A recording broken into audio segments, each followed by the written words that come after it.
bencana itu kan satu peristiwa yang sporadis gitu ya, yang tidak bisa kita prediksikan gitu ya. Nah, jadi situasi-situasi yang tidak bisa kita prediksikan ini itu bisa menyebabkan ya sedikit kekacauan ya dalam emosional kita ya. Apakah nanti akan ada pembuatan ulang ijazah SD, SMP yang hilang-hilang itu gitu kan ya.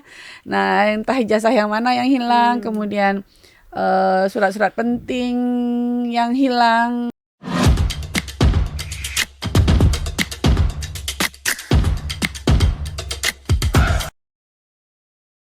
Halo, selamat datang di Podcast 17 Agustus. Ya, terima kasih pada hari ini teman-teman sudah menemani kami di sini. Hari ini kita akan bicara sedikit serius gitu ya, tapi tetap santai. Seperti yang kita ketahui, beberapa waktu terakhir ini kita mendengar banyak berita terkait dengan bencana banjir yang dialami oleh saudara-saudara kita di Sumatera gitu ya. Bencana ini tentu menimbulkan ada banyak rumah terendam gitu ya, atau bahkan roboh, aktivitas juga menjadi lumpuh. Bahkan ketika banjirnya sudah surut pun begitu ya, tentunya ini akan berpengaruh pada kehidupan karena tidak langsung kembali pulih normal begitu ya. Sehingga tentunya ada luka-luka yang tersisa. Nah, oleh karena itu pada hari ini kita akan mengangkat tema tentang setelah air surut, luka tersisa, dampak psikologis pada bencana penyintas gitu ya. Dampak psikologis banjir pada penyintas.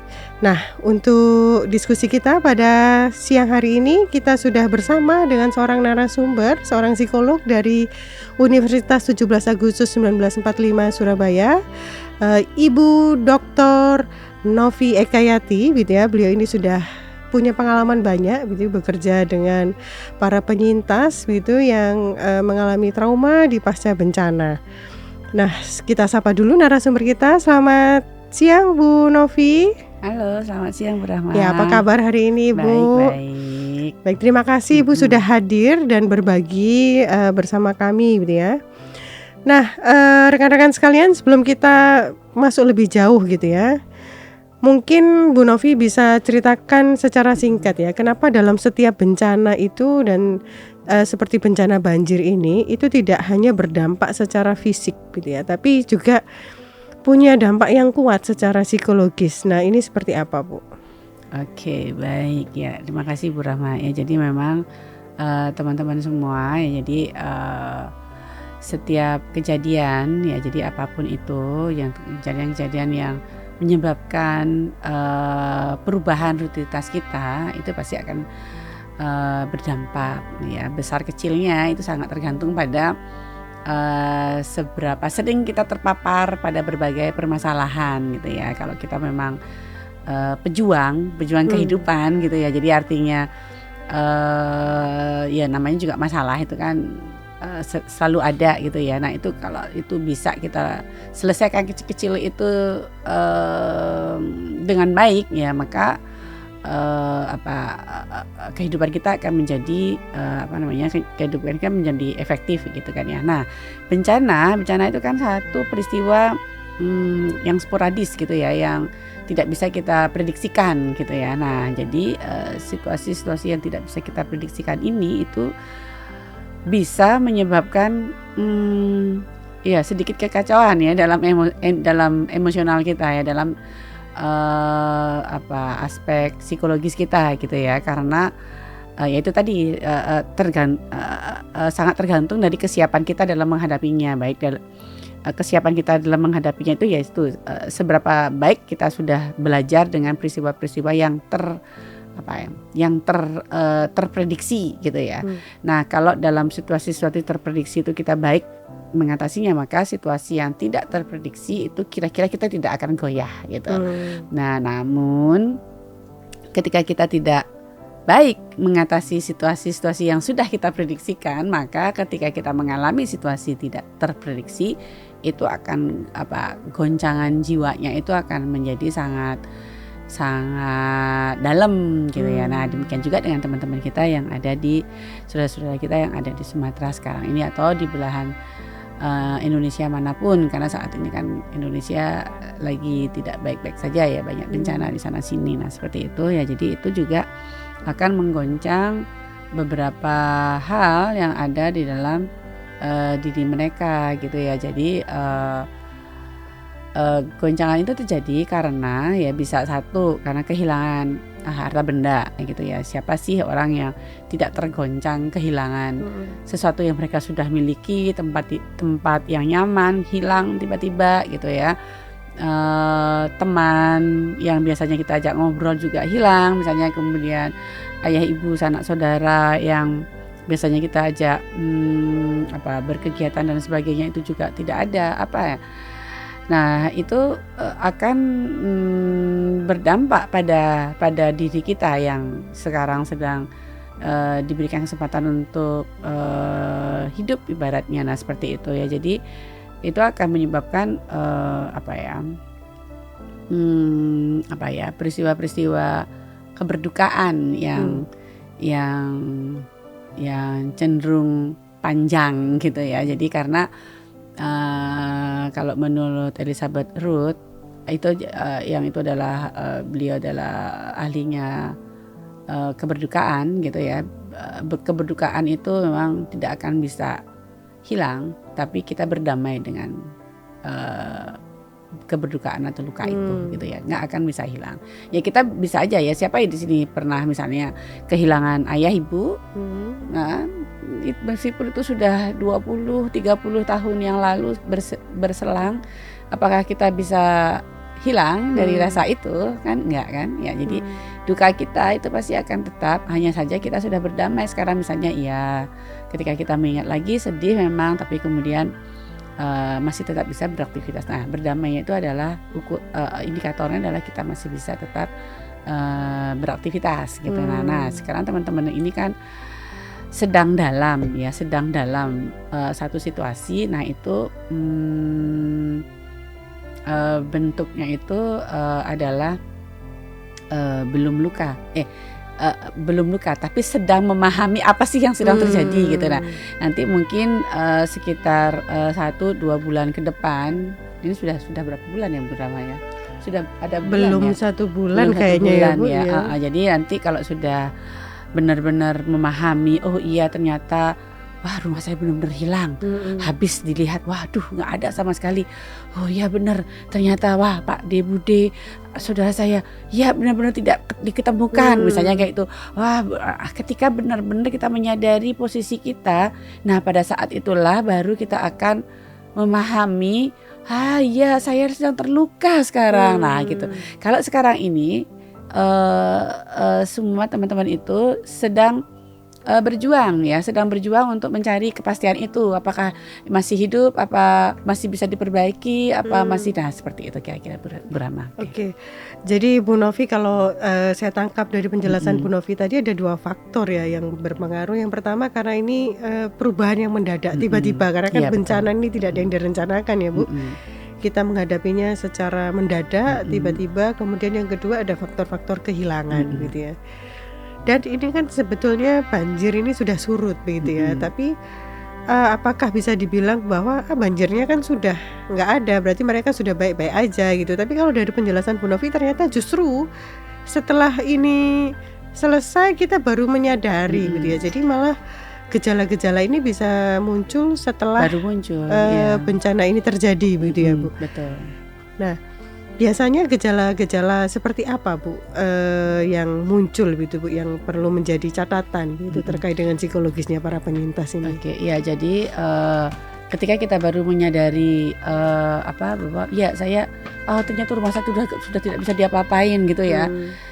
Jadi pertama ya tentu ya perasaan sedih gitu ya. Aduh, kemudian sedih, kemudian berpikir apakah saya bisa ya memperbaikinya, dan bagaimana saya akan apakah saya bisa mendapatkan bantuan. Nah kalau tidak apa yang harus saya lakukan, nah gitu. Jadi kebingungan, sedih, bingung gitu ya. kemudian mungkin akan timbul perasaan-perasaan cemas akan kehidupan mendatang gitu ya. Saya akan gimana nih gitu. Masa hidup di pengungsian terus kan nggak mungkin gitu. Pasti saya akan ke satu tempat yang lebih settle. Tapi kemana? Nah, kayak gitu ya.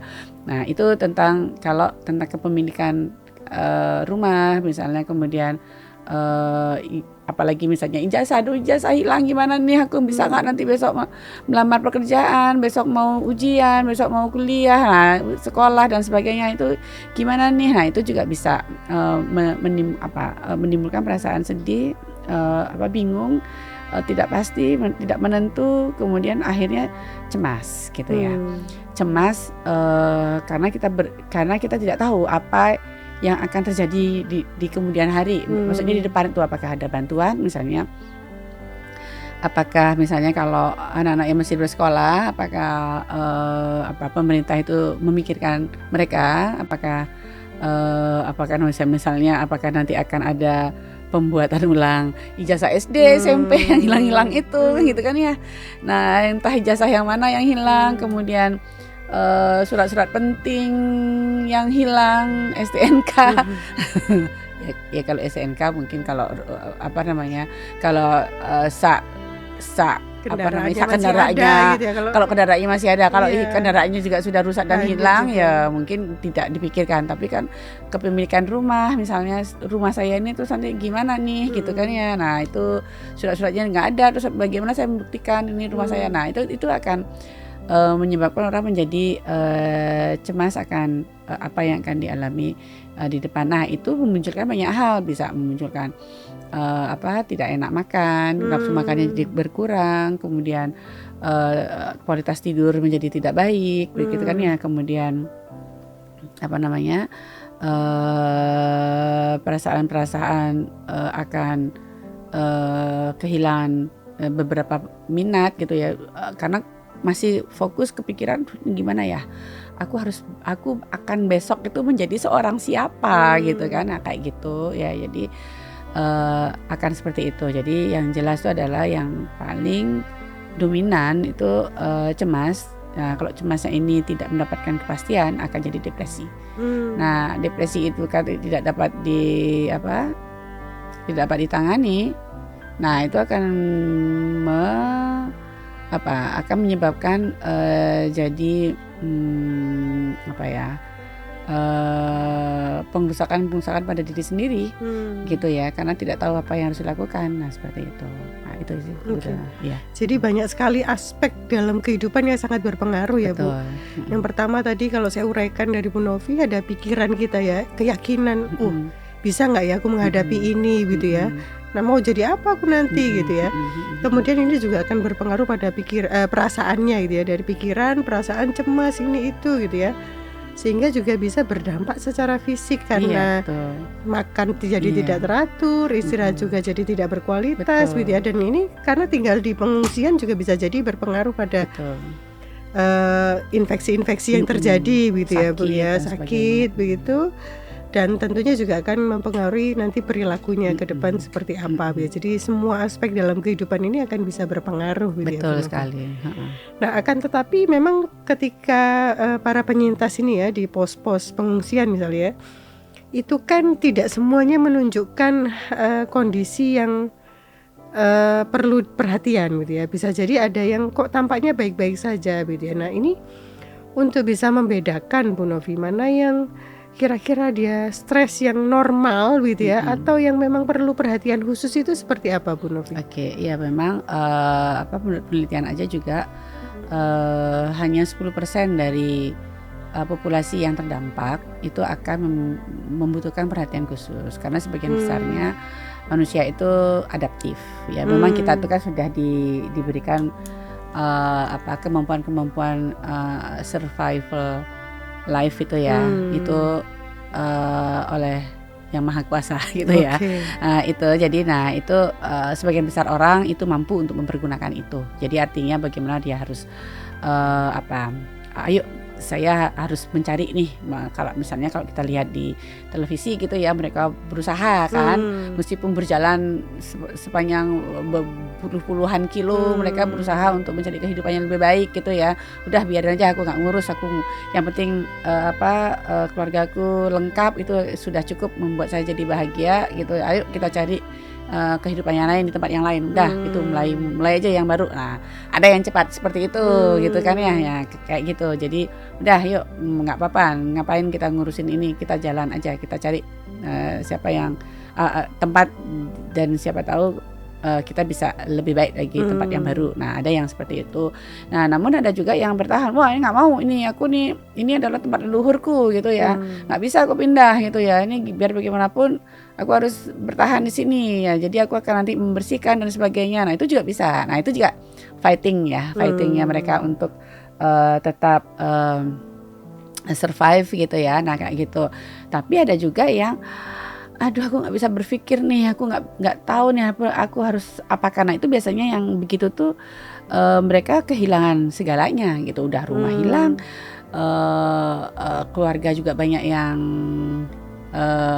mendahului. Nah, seperti itu, teman-teman juga sudah tidak ada, jadi dia tinggal sendiri. Nah, biasanya yang hanya tinggal sendiri, nah itu yang yang akan banyak berproblem ya, yang rentan. Nah, seperti itu ya. Jadi apalagi misalnya itu tidak tercapture oleh para relawan gitu ya. Ya misalnya ada yang diam-diam bengong, itu nggak ada yang tahu, dilewatin aja, dia bengong sendiri itu dibiarin. Nah, itu yang akan rentan akan mengalami hambatan-hambatan psikologis berikutnya gitu. Tapi kalau yang memang bergerak, aku mau bantu ini, mau jalan, pokoknya ngapain, ya aku akan berusaha ini. Nah, itu adalah orang-orang yang memang bisa survive gitu ya. Jadi memang tidak semua orang, ya hanya 10% aja dari populasi yang akan membutuhkan membutuhkan